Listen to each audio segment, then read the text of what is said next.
Tezden başla. Yeçtu se. Allah. Az musabla kim pətədi? Bura afiyüzün pətəhlədi. Bəli, bəli, Gündən 28-idir, 10-undan 28-i. bəli, Bu zəxiri avarıdır, gəydəsidir. bəli. Ərz eləyim xidməti var, saadət var. Bu da ki, Maşallah, maşallah. qəşət cavanları qoşulub pətəhinə. Maşallah. Ərz eləyim xidməti var. Bu da kilonatay. Bəh, bəh, bəh, bəh. Hava soğuqdur, çox əlləşdirmək, dip ramkad elə bunlara təyid. Yox. Yo, dip yamkasında bəlkə qızıl var üstündə. Niyə göstərmədin? Gedək bir ayrı pətəhdə də baxaq ki, nə mənə var da dip ramkad.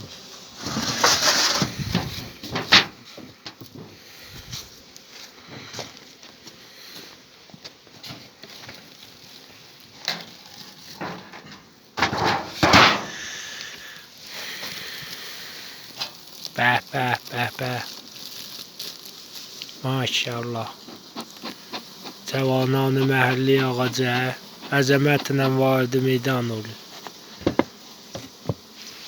Yox burada. Vəziyyət inşallah yaxşı olur.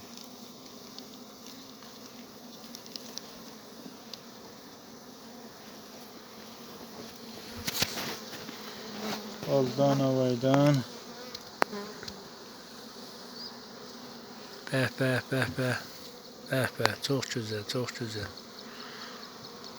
Qəşət taxta tuxumla. Cəzakallahu xeyra. Bəh, bəh. Bəh, bəh, bəh, bəh. Maşallah, maşallah.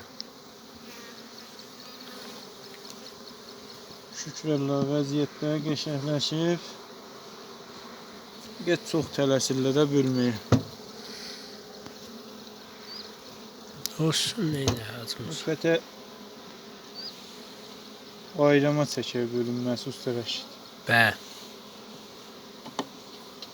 Burayda qəvi pətəhlərindən də ağzından açdım. Bir dənə də hacımızsa zəiflərdən açdı. Açaq da şansı bir dənə açaq da.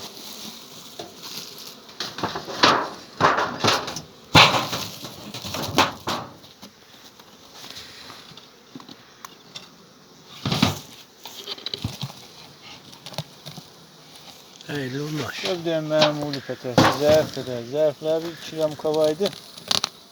5-6 dənə. Olaydı əyli hacımızsa bətərimiz.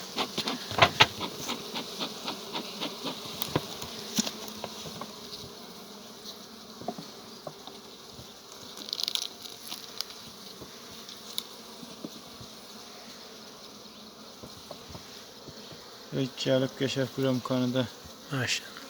lisərliyib. Maşallah, maşallah.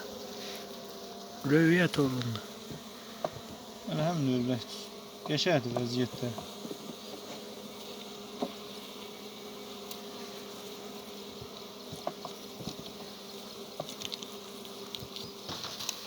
Əllərin əyilməsin usta Rəşid. Təşəkkür.